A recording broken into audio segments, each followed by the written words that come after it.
Hi there, I'm Dr. Emma DeMarco, and this is the Unmusical Podcast.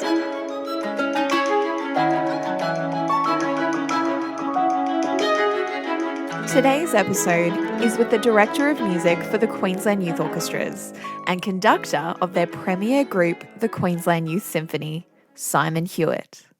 So thank you so much for coming on to the podcast. My pleasure. Very excited to have you here. Simon, can you tell me a little bit about what you do? I'm a conductor. I've worked as a professional conductor for many years, working with orchestras. I studied here in Brisbane and then did some postgraduate study in Germany, where I had a German government scholarship, and so I spent 3 years studying symphonic and operatic conducting. The course was divided into two different streams.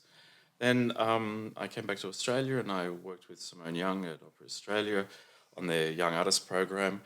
And she then offered me a job in Hamburg when she went to Hamburg as music director. So I was Kapellmeister and assistant music director in Hamburg for 3 years. And then I went freelance and for about 15 years was just a hired baton, baton for hire. So Sure. And then 2020, I came back to Brisbane, and my career, it's been a bit of a transition because now I'm more of a orchestra trainer and educator and pedagogue than professional conductor.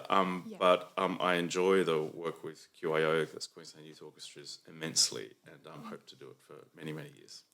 So, we just spoke about off camera how I'm an alumni of QIO. You're an alumni. We're everywhere. We are everywhere. So how has that been coming back to an organisation that you started, your journey in, your musical journey in? I feel like QIO changed my life in a good way twice, because I remember going into the old museum when I was a kid of maybe 14 or 15 with my clarinet to the first wind ensemble rehearsal that I attended, and I was nervous and not sure what to expect. And as so many QIO kids do, I just loved it because you find your tribe. It's a group of, you're no longer the odd one out. All these kids love music and want to talk about music and want to nerd out about music. And yes. So I then did QIO, a number of different groups, wanted to conduct quite early on. Went to John Kuro, who was an early teacher and mentor. And so QIO was really crucial to my early development as a musician, but also as a conductor. And so then at 44, 45, in the middle of my career, when my wife and I decided we wanted to move back to Australia, I wasn't quite sure what that would mean for my career. I had a European-based career that I was very, very happy with, but we as a family also recognised we wanted to be based in Australia. And in hindsight, it looks incredibly serendipitous, but coincidentally with COVID, I returned home. The 10 months of work that I had booked in Europe vanished in a puff of smoke. But then I was offered the job as music director with QIO, which was John Kuro's role, and impossibly large shoes to fill, of course. And I, along with everybody else, were thinking, how can QIO exist without John Kuro? But very quickly I realised that it's about the kids and the music. And if you're introducing and inspiring them to have their own emotional connection to the music, you're just a facilitator, It's not really all about the person in front. And I feel incredibly privileged now and grateful that I wasn't really expecting to make this transition to this role as a educator, orchestra trainer, but I couldn't imagine doing anything else now. Oh, amazing. That's incredible. So I do like to ask this question. I've had a few conductors on this season, and I'd like to know, what's your party answer to what a conductor is, what a conductor does? What do you say when someone's not a muso and they ask you about your job? When 80 people get together and try and play together, especially complex, rhythmically, often diffused music, in the sense that it doesn't have a very strong pulse, it's almost impossible for a large group of people to stay together without some kind of guidance. Now, a really good orchestra can do extraordinary things by themselves. And I see my role as a facilitator and as somebody when I do my job really well, I actually make myself unnecessary because Okay. and it's interesting because does have to do with a certain kind of concept of leadership or direction. You know, it's interesting that the word for conductor in German, dirigent, or in Italian, direttore d'orchestra, both come from that idea of direction and leadership. Whereas in English, the word conductor implies just a transfer of energy, you know, from one place to another.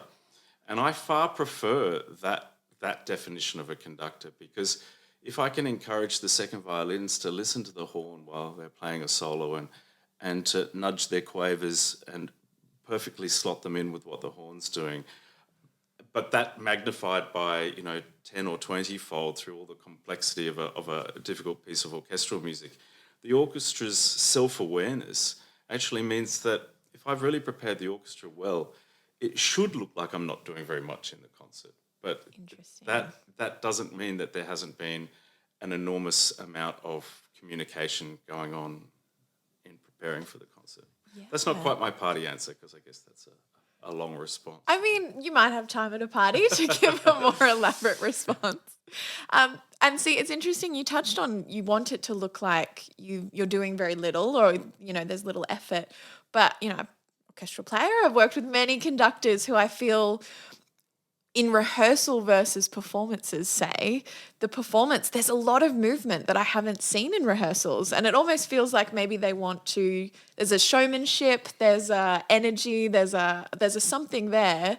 Do you find you have a difference between your conducting style rehearsal to performance? I'm not sure. You'd have to ask the players. I mean, there definitely is a theatricality to conducting. Yeah. And I think most conductors who conduct symphonic concerts are aware of that. There's a famous story about Hiroyuki Iwaki in one of his first engagements with the MSO. He made a big gesture in rehearsal and the brass kind of gave a huge fortissimo response, and he stopped and said, "Ladies and gentlemen, that wasn't for you, that was for the audience." And the orchestra laughed and they understood what he meant, because he was basically saying, I'm just being a bit theatrical. Yeah.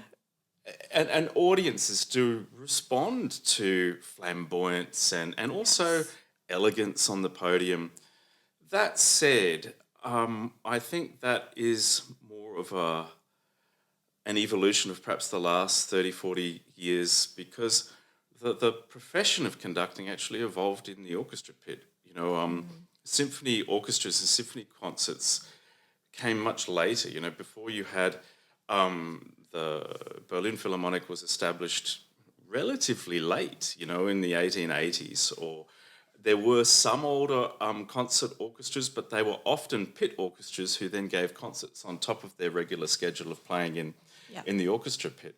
And in the orchestra pit, you can't, in the theatre, for opera and ballet, you can't see the conductor. So I think because most of my work as a professional conductor in Europe was as an opera and ballet conductor, that probably has shaped my thinking about it or some of my habits, where I probably tend to instinctively concentrate on just the functional aspect. Right. It really is. There's a craftsmanship to conducting an orchestra where it's hard for an orchestra to play if a conductor makes perhaps flamboyant gestures that don't really give them what they need. And I think, one of the conductors I really admire, and you have to be careful about what footage you look at, because Richard Strauss he had a very, very long career as a conductor alongside his career as a composer. Some of the footage that we have isn't well synced, and so it looks like what he's doing bears no relationship to what the orchestra's playing. But if you see footage of him where it's really properly synced, it's the most economical kind of unflamboyant, untheatrical conducting imaginable. You know, it's just his eyes are everywhere. So his beat was very, very small, but he'll be looking at the third horn, that's you, and just with the eyebrows, and just connecting the players within the orchestra and reminding them of where their attention needed to be and helping where help was needed and otherwise getting out of the way. And Wow. he very much was of the opinion that it's the players that make the sound and I'm there just to facilitate it. And so he was the antithesis, if you like, of that the showmanship side of conducting. So, you know, I've always felt that that's something worth remembering because, yeah, sometimes the hijinks on the podium can be a distraction. Yeah, I can see that. I can see that. So, how is it then conducting professional groups versus the student groups you work with at QIO and your own conducting style? QIS is an extraordinary group of young musicians, and you know they're a fabulous youth orchestra. And to think that the pool of play, the population pool that they're drawn from is like Southeast Queensland. Of course, there's a few people who've come from interstate, perhaps to study at the con. A few people who travel up from the coast or from Toowoomba, but largely it really is just the greater Brisbane area. And that's a population of, 2 million people, and yet we have a youth orchestra who, recently I met with Stanley Dodds in Berlin. Stanley's the principal second violin of the Berlin Philharmonic, and he had a listen to some of our recent performances of Mahler's Second Symphony, Mahler's Third Symphony. He said, this is on a level with, you know, the German National Youth Orchestra, and that's drawn from 80 million people in all of Germany. So that's something that I think we as Queenslanders should be incredibly proud of, because through the instrumental music program that the government funds here in Queensland, which is unique nowhere else in Australia does it. Very few places anywhere in the world actually make instrumental music tuition free for kids at school. That provides this vast pool of players, of which the most committed and interested ones are likely to come knocking on the door of QIO. And it's really why, you know, the standard of our young musicians here in Queensland is so high. So that's something that at every opportunity I tell that story and advocate for, because that's something. If you're in the music business, if you're a QIO alumnus or you're aware of that story, but I don't really think that Queensland understands that is one of our genuine strengths as a state. No. You know, when we describe ourselves, it's, you know, well, the beach and surfing and the Broncos and whatever else. That's all fantastic, but then there's this amazing story to be told of you know, music education, orchestral training that has really you know, created this pool of talent and players who continue to come through the ranks of QIO. So, sorry, I've digressed a little bit from your question, but I see I feel a great sense of responsibility really when I'm working with the I always want to say kids, but the young people at QIO, because many of them are young adults. They're there because they want to be. You know, the difference between a youth orchestra and a professional orchestra is that the professional orchestra is paid to be there until 12:30 or until 4 p.m. And of course you want to use every skill that you have to ensure that the professional musician gets the most out of a rehearsal, enjoys it, feels like it's meaningful, feels like the rehearsal contributed something to the performance. But there's an element of clocking on, clocking off, and that's unavoidable because that's in the nature of all professions, really, once you're paid to do it. Whereas if the kids at QIO aren't having a good time in any of the ensembles, they're not going to come back next year. So that's something that I try and think about at the beginning of every rehearsal, because I think young musicians want to be a part of something that's inspiring, something that's really great and perhaps has a really good result, but it also has to be fun. And so if you can't, I always want to kind of balance that out and make sure that the experience of the players is something that's meaningful, that they take away an emotional connection to music that will hopefully sustain them through their whole lives, but also that they'll just have the same memories of their time at QIO that you and I have, where you just, it's like this little kind of warm glow, you know, that you remember. I think one thing that came to mind as you were talking, though, is the old museum building that QIO rehearses in. It's become iconic, I think, for me and for a lot of other musicians, of this historic old Brisbane building that all these orchestras live in and rehearse in. And it absolutely blew my mind driving past it with my partner, who wasn't a music kid growing up and had no idea. Oh, isn't that a cool building? What's that? And it just blew my mind that someone could not know. And you know, as you said, like, Queenslanders maybe aren't aware of this incredible institution run in this historic, iconic building. And you could drive past it every day and not be aware of the music making that's happening there. Yeah, I mean, we're really working hard at telling that story more and at every opportunity, because QIO has been incredibly fortunate to have been given access to these beautiful old spaces. You know, in 1989, QIO moved in, and the photos from back then, and I have some memories of also going into the buildings in the early 90s before the studios were created. The exhibition spaces were just one enormous, huge space. The concert hall was all on a flat floor. The wood hadn't been polished for a while on the floors, and you know, my wife, who was a violinist in QIS, she said she remembers, you know, pigeon poo, you know, on the floor, and when you're kind of putting your stand out and things. Yeah. But the government didn't have another plan for the building, and the chairman of QIO back then said, well, we'll move in and we'll make the most of it. And ever since then, we've had access to these spaces, and it's been an incredibly important source of support, because, and I'm not sure, you know, when you talk to people in government, I'm always incredibly thankful and saying what you have enabled, what you have facilitated by letting us rehearse and work and do the administration of QIO in these spaces. That's one of the reasons why QIO's fees are, you know, amongst the lowest in the country. Yeah, so when you think about, you know, what QIO offers young musicians, but for, you know, comparable to many other similar organisations nationwide or internationally for a relatively modest fee, that's because the Department of Public Works has allowed us to, you know, operate in the old museum all that time. It keeps our costs low, you know. Sydney Youth Orchestra, Melbourne Youth Orchestra, they're scattered across different schools. You've got to truck your gear around. Everything gets harder if you don't have your own performance space, if you can't store your equipment in one place. You've got to pay for all of that. And that's something that we, thanks to the Queensland government, don't have to do. Amazing. I am tempted to ask if the creepy piano still exists in Creepy piano?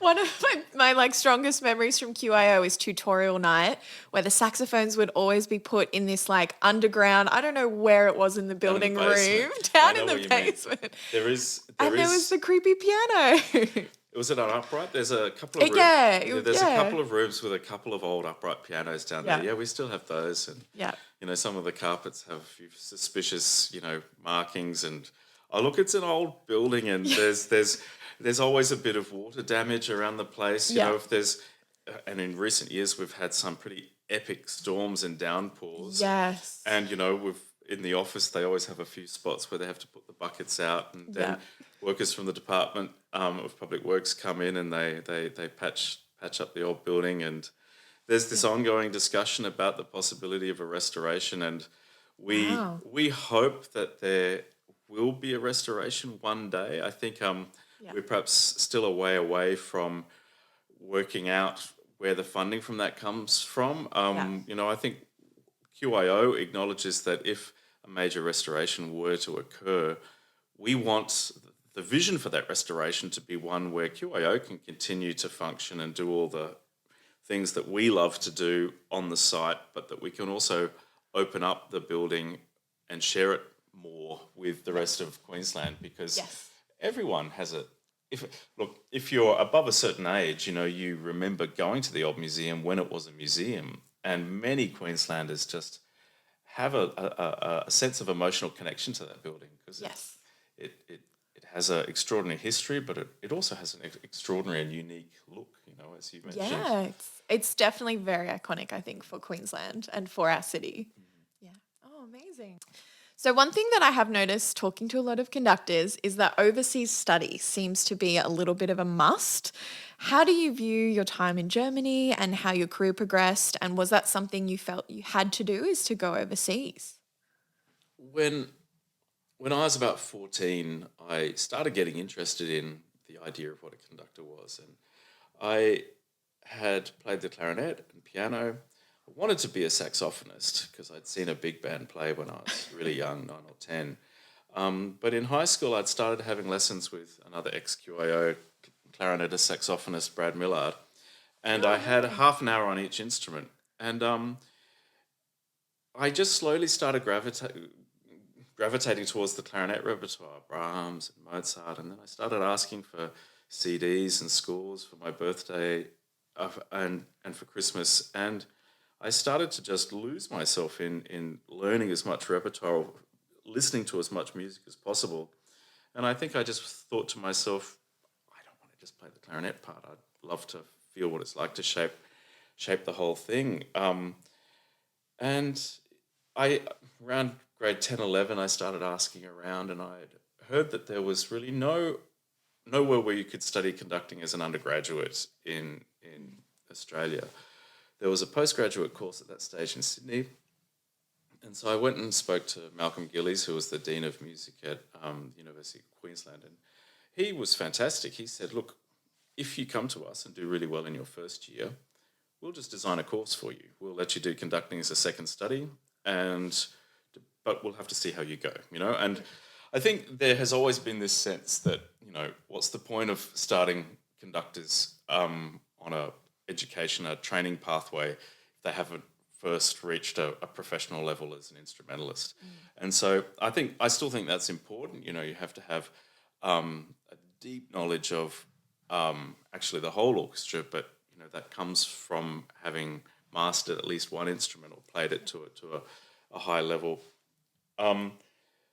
But I knew that I wanted, after my undergraduate degree, I wanted to leave Brisbane. I mean, much as I love Brisbane, Yeah. I grew up feeling that this was a pretty small place and I wanted to see the wider world. And I'd been fortunate to have visited the UK a few times because my mum was from the UK, and we went back and visited her family when we were young kids a couple of times.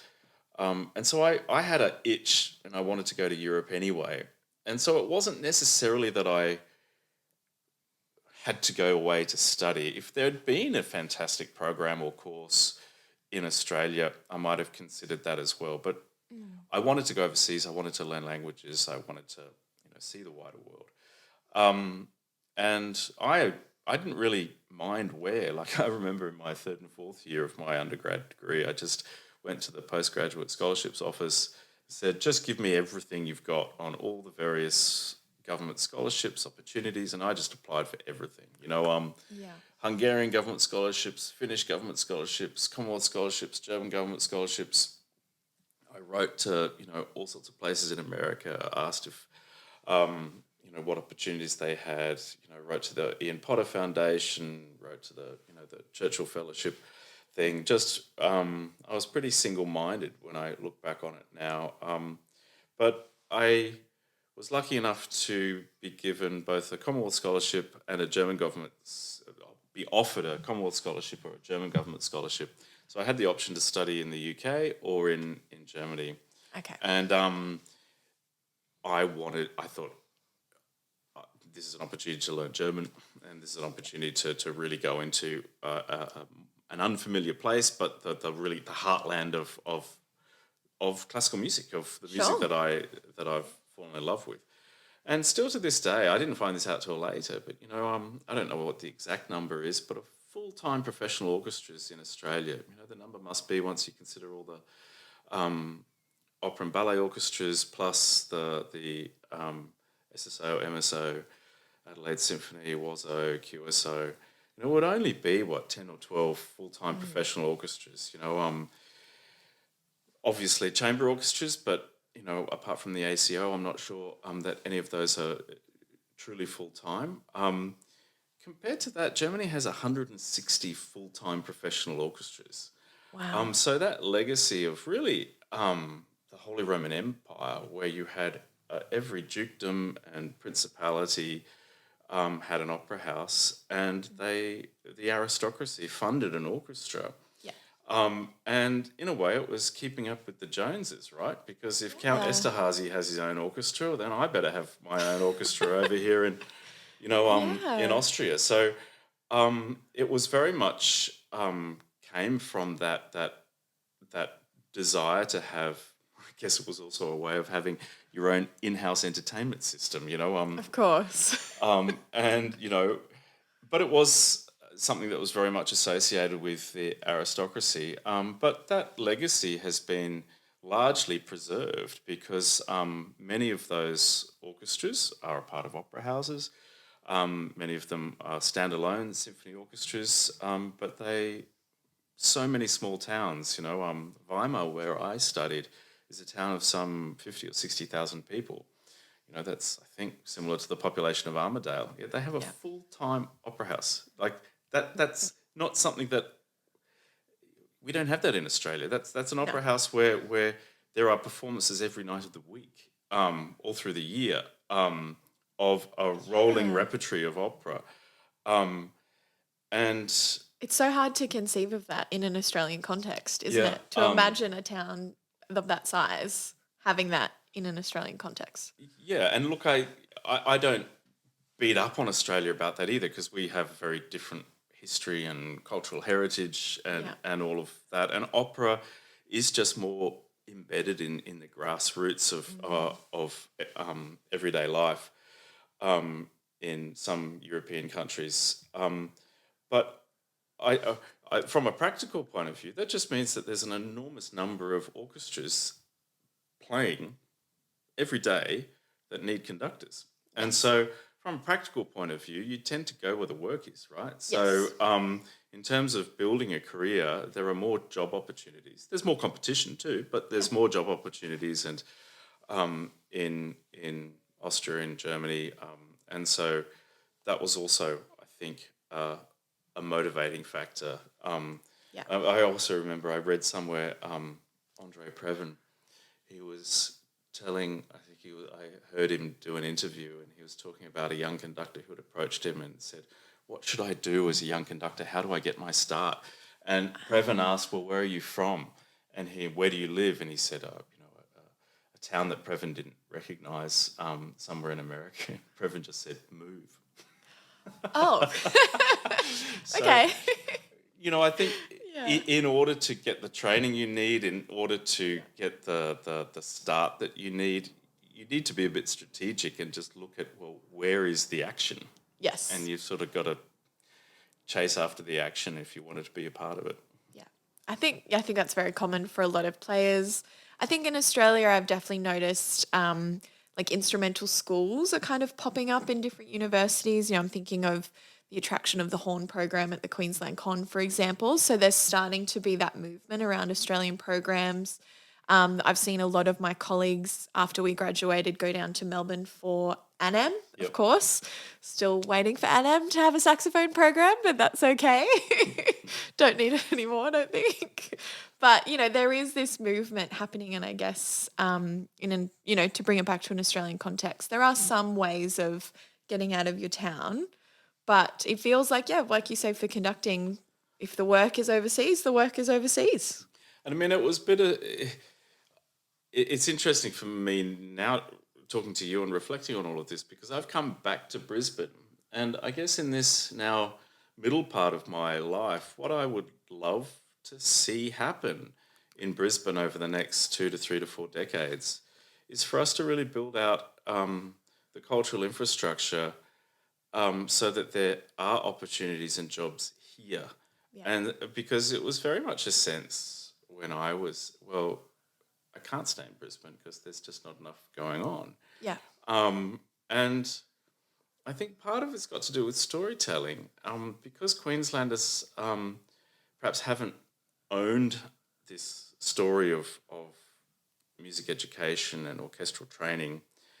We haven't quite believed that it's possible to perhaps build an audience for symphony orchestras that's comparable to the SSO, where they do every program 4 times, or the MSO, where they, of course, those are bigger cities, but Brisbane's becoming bigger and bigger. And if we look to the future, I would certainly hope that, as a city and as a community, we can have that ambition to grow up a little bit culturally, and actually not just not be content with being the talent factory, but actually say, let's put in place institutions and let's make enough cultural activity happen here that it's not just people fleeing the cold from Melbourne. That's not the only reason you come to Brisbane. You actually come here because there's a lot of exciting cultural activity as well.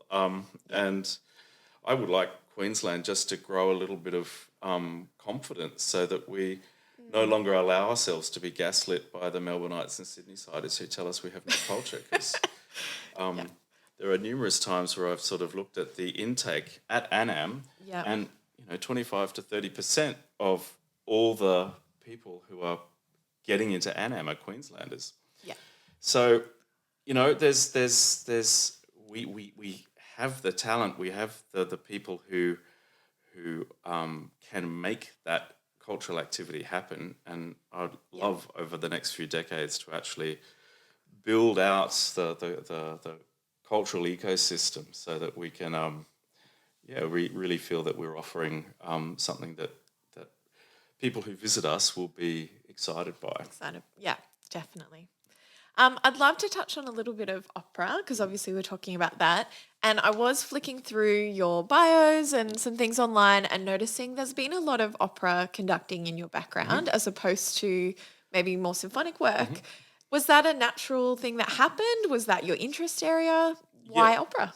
Well, when I finished my course in Weimar, it was another what now moment, and I wrote to lots of people saying, can I work as an assistant conductor? And I was just trying to chase down every opportunity that I could. And little did I know it, though, that the opportunity that would come my way was one that I didn't really know of until I was contacted, because I'd done some work for a contemporary music ensemble, Elysian. Elysian plays fantastically difficult, virtuosic contemporary repertoire. And as a student at UQ, the artistic director, Darryl Buckley, had given me some opportunities, and I'd run with that. And the harpist in Elysian, Marshall Maguire, also played with the AOBO, the Australian Opera and Ballet Orchestra, who perform opera and ballet at the Sydney Opera House. And Marshall told me the story years later, that he said he was talking to Simone Young after a performance. She said, I'm looking for a new assistant. Do you know of anyone? And Marshall said, you should meet Simon. And I got a call then from Simone's assistant, and she wanted to meet me, so we met for lunch, and she said, do you speak German? Yes. Do you play piano? Yes. She goes, okay, well, come down to Sydney. So I started working as I had a position on the Young Artist program, but I was working as Simone's assistant, and that was a giant learning curve, because Opera Australia is a big opera company. They do about 20 operas a year. They were doing about 22, 23, I think, in that year that I first started working with Simone. And so you just get the stack of scores to learn. And look, some of them I'd studied and worked on before as a student, but nonetheless, it's a big moment when you first see the call sheet and, right, I've got to take a ensemble call of, that's a famous singer and I've heard of them, and you're down to do the Lucia di Lammermoor music rehearsal with all the soloists, or you're taking the chorus rehearsal, or you're conducting the offstage banda for Don Giovanni. An opera house is the best place for a conductor to learn their craft, because there's so many jobs to do, compared to the assistant conductor roles that many symphony orchestras have. You're largely watching rehearsals until maybe one of the guest conductors misses their flight and suddenly, can you take a rehearsal, That's your please?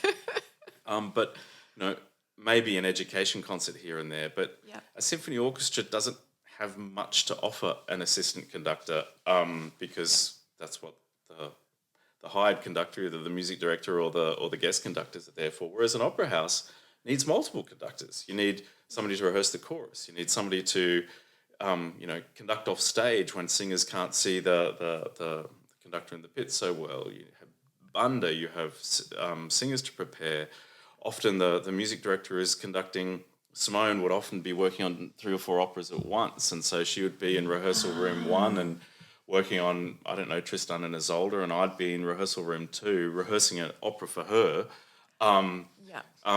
Then she would come into when she had time, and so it was a fantastic training, and that happened in Sydney. And then after she offered me the role in Hamburg, it was another level again, because Hamburg does about 35 different operas every year, and they do about 20 different ballets every year.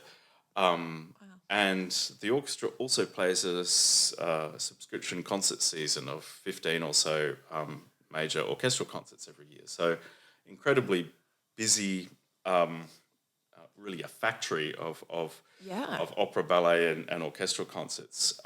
It's exciting. You go to work there. And of course, once you have done that for 2 or 3 years, many of then the positions that you're suited to or that you think of applying for are opera positions, or they're Kapellmeister positions. So the German term Kapellmeister is an ancient term that really just similar to the Italian Maestro di Cappella, master of the chapel. You're the person on salary who will conduct whatever the director of music isn't conducting. And so I had my roster of evenings to conduct every year, and a certain number of operas, certain number of ballets. And so that was just what I slotted into. And you develop a reputation. And I think sometimes your specialty, you don't so much pick your specialty, but it picks you. It perhaps suited me, and I did a lot of opera. I also did a lot of ballet. And quite soon after I started in Hamburg, I got to know the Hamburg Ballet and their extraordinary artistic director, John Neumeier, who's just stood down a couple of months ago after 50 years as artistic director of the Hamburg Ballet. And I started working with them, and when I left the job for Simone at the opera, the ballet offered me a position as principal conductor for the Hamburg Ballet. So around the time I left Hamburg as a employee, I started working as a freelance conductor, but I was doing a lot of ballet still in Hamburg, and at the same time I got a position in Stuttgart as principal conductor for the opera there. So I was doing, for about 5 or 6 years, 50% ballet, 50% opera. Wow. And see, that sounds like, the old sort of motto we all get told as musicians, which is just say yes to everything. There's a part of your career where you pretty much have to say yes to every gig that's offered. Is that something you went through? I think so. I think you have to try everything. And a major opera company is not going to offer a 23-year-old conductor a massive Wagner opera, even though I would have loved to have a crack at it. Of course. But they will give you things, and they see how you go. Can you conduct the offstage banda, please? Oh yeah, that went okay.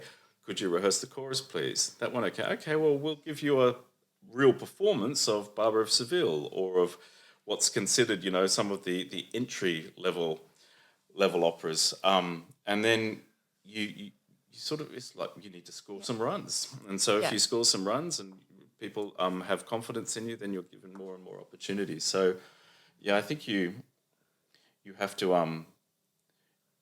and I don't know, I encourage people to do everything that you're offered, but you have to be a little bit careful too. Like if sometimes the people doing the offering don't know what they're offering, and if they're offering you something that you're obviously not ready for, you have to have some wisdom to, if you're about to be pushed off a cliff because you say yes to doing something and it's a disaster, then you won't be asked again. So you have to have a degree of self-awareness as well as ambition, and to keep those things in balance. Yeah. And that's making me thinking about like the headspace behind it as well. I feel that as a saxophonist in the orchestra, there's not a lot of saxophone work. So pretty much every performance is another audition in a sense, because you need to show that you can handle it and you're doing a good job still, and you still got it. What sort of headspace does that put you in where you are building as a conductor, sorry, not a composer, and you are doing different opportunities within the ballet houses and opera houses? What's going through your mind? Oh, it's interesting thinking back. The workload was pretty intense for a few years, where you're really just keeping ahead of this breaking wave of music. The schedule of the big German opera houses, you'll be rehearsing. You only get a daily schedule. There isn't a weekly schedule. So, at 2 p.m. on a Tuesday afternoon, you might see that the following morning you're rehearsing Act 1 of Tristan. Now, you know that Tristan is coming up and you've worked on it, you've prepared it, but exactly which bit is going to be worked on it, and, are you going to be conducting the rehearsal, or are you assisting and taking notes? Are you playing the piano? And, there was a lot of late night, swatting for the following day, just making sure that whatever preliminary preparation you'd done, you were on top of, what was coming up the following day. So it kind of went in phases. Like, you didn't really have time to think too much. That sounds like a bad thing, but for me, who as a younger person was probably a bit too in my head, I tended to overthink things a little bit, and if I had a lot of time to prepare, I would. Preparing to as a conductor, it's a funny thing. You can't over prepare. You can study a score, really forever and still learn new things. But I think too much time kind of almost paralyzed me a little bit, and I think being forced to sort of learn to roll with my instincts and say, okay, I know it well enough, I'll be fine. And then just to trust your musical instincts rather than overthinking everything and kind of freezing up a little bit. And so I think that actually helped me to a degree, the rough and tumble aspect of it, thinking now.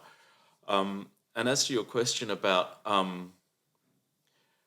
career and opportunities, you're on a certain contract, and when that contract was coming to an end, you're always thinking, okay, what next? Where can I?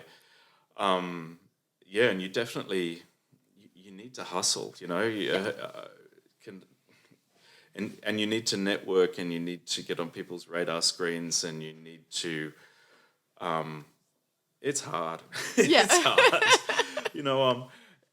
I often, when people say, "Should I study music?" and I often want to say to people, and I have started saying this, if you're asking the question, you probably shouldn't. Because unless it's a compulsion that you just can't imagine doing anything else, you probably shouldn't. That said, if that love is there, nobody regrets a music degree. Like, many people go into music and they do a music degree, and perhaps they don't end up doing what they were dreaming they would do when they were 15, 16, 17. Many people perhaps end up on different pathways.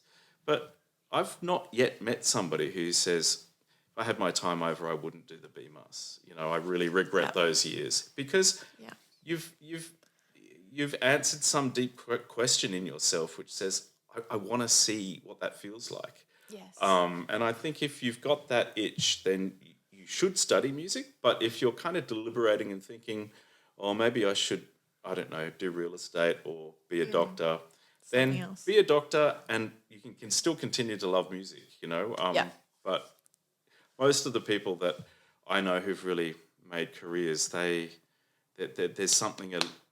a drive and an almost obsessive need to pursue that path. I agree. Yeah. And I love to say to my students, when they are tossing up the doctor or music degree, I'm like, go be a doctor, because I will happily come to a doctor that I know that was a music kid that has gone through that part of life, and that work and that those changes that happen to you when you are a music kid. I will happily take that as a doctor. Yep. Thank you. Like, we need more of every other profession that were music kids. Oh, absolutely. And, Yeah. and you spoke about all the orchestras and choirs, and at the old museum, to come back to that briefly, it's not just QIO. Every night of the week there's community orchestras, community choirs. The Department of Education is in there doing music programs. The whole building is supporting this enormous ecosystem of community music activity as well as music education. And I've conducted a few times, BPO, Brisbane Philharmonic Orchestra, and that's an orchestra that's full of just passionate people many of whom have pursued different pathways. They've been a doctor for 20 or 30 years, and yet they still, on a Wednesday night, love to play the viola or the horn. And I think that's really awesome. I was reminded recently that the word amateur has acquired almost a negative meaning, but it actually comes from amatores, one who loves. So you're doing something you love. It's the most beautiful thing to be an amateur at something, because your motivation is still that of not trying to earn money by doing this thing. I'm doing it for the sheer joy of doing it. So Definitely. more amateur musicians. Oh, definitely. And look, since we've circled back to QIO, I have to point out QIO is going on tour soon. Yep. So what is that like, taking these musicians abroad? Well, I'm about to find out, because this is the first time I've done a tour with a youth orchestra, and I think it's going to be an absolute blast. Yeah.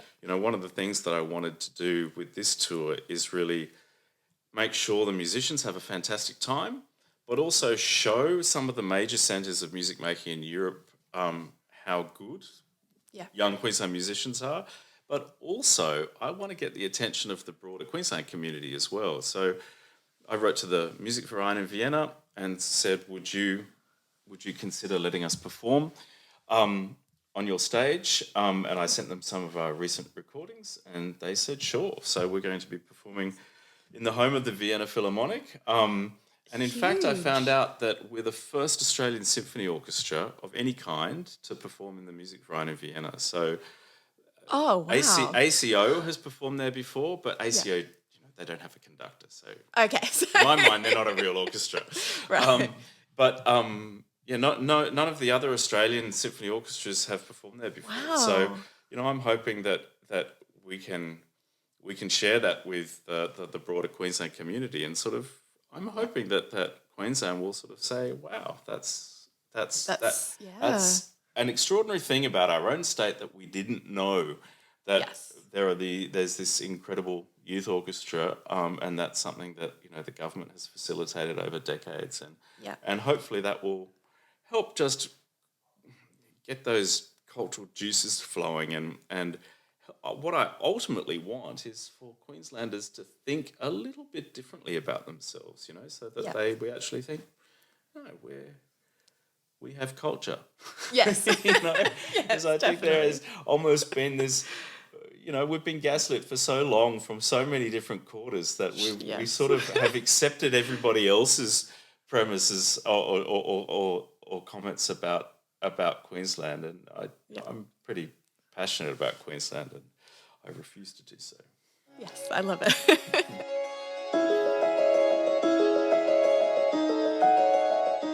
But there are just 3 questions that I have been closing everyone's interviews with, so I'm very excited to get your take. Yep. So what advice do you have for young people looking to get into the music industry? Practice lots. Talk to everyone.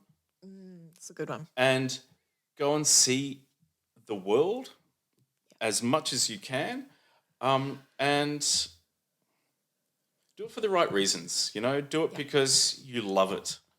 Don't do it because, I don't know, your auntie thinks you're amazing. Do it because you want to do it, and not for anybody else.